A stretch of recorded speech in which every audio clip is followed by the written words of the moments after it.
Hey guys, welcome back to our channel. இந்த வீடியோல நம்ம என்ன பார்க்க போறோம்னா ஃப்ரீ ஃபயர் எப்படி உருவாச்சுன்னு பத்தி தான் பார்க்க போறோம். அதுக்கு முன்னாடி சேனல் சப்ஸ்கிரைப் பண்ணலாம், கீழ ரெட் பட்டன் கிளிக் பண்ணி சப்ஸ்கிரைப் பண்ணிக்கங்க. பக்கத்துல ஒரு பெல் ஐகான் இருக்கும், அதை கிளிக் பண்ணி ஆல் கொடுத்துருங்க. இப்போ வாங்க வீடியோக்குள்ள போகலாம். ஃபர்ஸ்ட் இந்த கேமோட கான்செப்டை நம்ம பார்த்துடலாம். இந்த கேமோட கான்செப்ட் என்னன்னா ஒரு 50 பிளேயர்ஸ் இருப்பாங்க. அதில் நீங்களும் ஒருத்தர். நீங்கள் எத்தனை கில் அடிச்சுட்டு பூயா அடிக்கிறீங்களோ நீங்கள் தான் இது விக்டரி மாதிரி.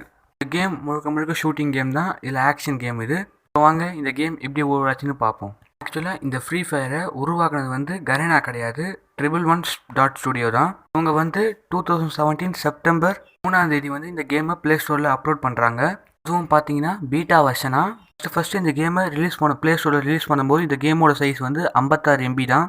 ராயல் கேம்னாலே ஒரு GB 500 MB அதுக்கு மேலே தான் இருந்தால் நல்லாயிருக்கும் கேம் கிராஃபிக்ஸு. இவங்க வந்து 56 MB கூட்டனே சரி 56 MB தான் ஏற்றி பார்ப்போம்னு சொல்லி நிறைய கொஞ்சம் பேர் ஏற்றுனாங்க. நேரத்தில் தான் கரேனான்னு ஒரு கம்பெனி இருக்குது. இந்த கம்பெனி பார்த்தீங்கன்னா ப்ளே ஸ்டோரில் ஒரு 2-3 கேம் விட்டு பார்க்குறாங்க. அந்த 2-3 கேமுமே வந்த அன்றைக்கே ஃப்ளாப் ஆயிடுச்சு. அவ்வளோ டவுன்லோட்ஸ் வரல, ரேட்டிங் வரல, ஃப்ளாப் ஆயிடுச்சு.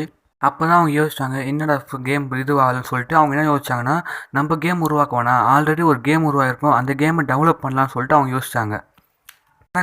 அப்புறம் தான் கரேனா என்ன பண்ணாங்கன்னா 111 ஸ்டுடியோ கிட்ட இருந்து இந்த ஃப்ரீ ஃபயரை காசு கொடுத்து வாங்கிட்டு அவங்க டெவலப் பண்ண ஆரம்பித்தாங்க. இந்த 111 இது இருக்குல்ல, அவங்க ரிலீஸ் பண்ண அன்றைக்கே ஃப்ரீ ஃபயர் ரிலீஸ் பண்ண ஒரு வாரத்திலே கரேனா வந்து இந்த கேமை வாங்கிடுறாங்க. ஸோ இதுக்கப்புறம் என்ன ஆகுது சொல்லி பார்த்தீங்கன்னா, அதுக்கப்புறம் கரேனாக்காரங்க என்ன பண்ணாங்கன்னா அதே டேட்டில் வந்து இது கரேனா ஃப்ரீ ஃபயர்னு சொல்லிட்டு ரிலீஸ் பண்ணாங்க. ஸோ இப்படி தான் பார்த்தீங்கன்னா கரேனா வந்து ஃப்ரீ ஃபயரை ஓன் பண்ணி வச்சுருக்காங்க. கரேனா இந்த ஃப்ரீ ஃபயர் விட்ட அப்புறம் நம்ம இன்டர்நெட்டில் பார்த்தீங்கன்னா பிரேசிலில் தான் நிறைய பிளேயர்ஸ் இருந்தாங்க இந்த ஃப்ரீ ஃபயருக்கு. ஸோ இதுக்கு ட்ரிபியூட் கொடுக்குற மாதிரி கரேனா என்ன பண்ணாங்கன்னா ஃப்ரீ ஃபயர் மேப்லேயே பிரேசிலினான்னு ஒரு இது இடத்த விடுவாங்க. இது நீங்கள் இந்த ஃப்ரீ ஃபயர் விளையாடி மேப் பார்த்தீங்கன்னா தெரிஞ்சிருக்கும் உங்களுக்கு. ஸோ இதுக்கப்புறம் பிரேசிலில் இருக்க ஃபேமஸான இது பர்சனெல்லாம் ஃப்ரீ ஃபயரில் கேரக்டராக கொண்டு வந்திருக்காங்க. இது மூலமாக பார்த்தீங்கன்னா அவங்க ஃப்ரீ ஃபயரில் நிறைய பிளேயர்ஸ் கெயின் பண்ணுறாங்க. ஸோ இன்னி வரைக்கும் பார்த்தீங்கன்னா நிறைய டோர்னமெண்ட் மேட்ச்லாம் பிரேசிலில் தான் நடத்திட்டு இருக்காங்க. புது ஈவெண்ட்ஸ், புது இது காஸ்டியூம்ஸ் எல்லாமே பிரேசில் சர்வரில் தான் ஃபஸ்ட்டு கிடைக்கும்.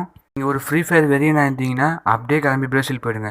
என்னால் பிரேசில் போக முடியாதுன்னா அதுக்கு ஒரு ஐடியா இருக்குது. நீங்கள் பிரேசில் சர்வர் ஆனால் நம்ம நாட்டிலேருந்தே மாற்றிக்க முடியும். அது உங்களுக்கு மாற்ற தெரியணும்னா நீங்கள் கமெண்ட் பண்ணுங்கள், நான் அதுக்கு ஒரு தனியாக ஒரு வீடியோ போடுறேன். ஸோ இப்போ பார்த்தீங்கன்னா பப்ஜி. ஸோ இந்த பப்ஜிக்கும் ஃப்ரீ ஃபயருக்கும் நடுவில் நிறைய டீல் இருக்குது சொல்லி நீங்கள் கேள்விப்பட்டிருப்பீங்க. டீலிங் என்னென்னு இப்போ அதை பற்றி சொல்ல போகிறேன். பார்த்தீங்கன்னா இந்த பேட்டில் கிரவுண்ட் கேம்ஸ் எல்லாமே மட்டும்தான் விளையாட முடியும் நினச்சிட்டு காலத்தில் பார்த்தீங்கன்னா விளையாடலாம் சொல்லி காமிச்சது வந்து ஃப்ரீ ஃபயர் தான். உங்களுக்கு வந்து இந்த கான்செப்ட் எப்படி கிடச்சிதுன்னு பார்த்தீங்கன்னா பப்ஜி மூலமாக 111.studio சொல்லியிருக்காங்க. நாங்கள் ஓப்பனாக சொல்லியிருக்காங்க. பப்ஜியை பார்த்து தான் இது பண்ணது கேம் உருவாக்குன்னு சொல்லியிருக்காங்க. இவங்க வந்து பப்ஜியை பார்த்து காப்பி அடித்து ஃப்ரீ ஃபயர் உருவாக்குன்னு நினச்சிங்கன்னா அது கிடையாது. ஃபோனுக்கு வந்து இந்த பேட்டில் கிரவுண்ட் கேம்ஸ் வராத காலத்தில் பப்ஜியை பார்த்து இவங்க உருவாக்குனது தான் ஃப்ரீ ஃபயரு. பப்ஜி பார்த்து தான் காப்பின்னு சொல்லிட்டு ஃப்ரீ ஃபயர் வந்து பப்ஜி வந்து கேஸ் கூட போடவில்லை. அதுக்கு பதிலாக பார்த்தீங்கன்னா ஒரு டீல் போட்டுக்கிறாங்க.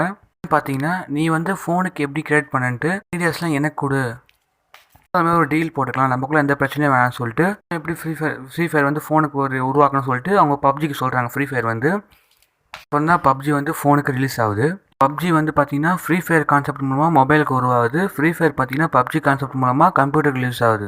இந்த பப்ஜி ஃப்ரீ ஃபயர் பார்த்தீங்கன்னா அவங்களுக்குள்ள ஒரு டீலை போட்டு அண்டர்ஸ்டாண்டிங்காக இருக்காங்க. நம்ம தான் பார்த்தீங்கன்னா பப்ஜி தாண்டா கெத்து, ஃப்ரீ ஃபயர் தான் கெத்து சண்டை போட்டுட்ருக்கோம். ஸோ காய்ஸ், வீடியோ இதோட முடியுது. வீடியோ ஃபுல்லாக பார்த்ததுக்கு நன்றி. இது உங்கள் ஃப்ரெண்ட்ஸுக்கு ஃப்ரீ ஃபயர் ஆடுற பப்ஜி ஆடுற உங்கள் ஃப்ரெண்ட்ஸுக்கு ஷேர் பண்ணிவிடுங்க. அவங்க பார்த்து தெரிஞ்சுக்கிட்டோம் எப்படி இது உருவாச்சுன்ட்டு. நம்ம சேனல் சப்ஸ்கிரைப் பண்ணிக்கோங்க. அடுத்த ஒரு வீடியோ சந்திக்கும் வரை பை ஃப்ரம் CyberLink.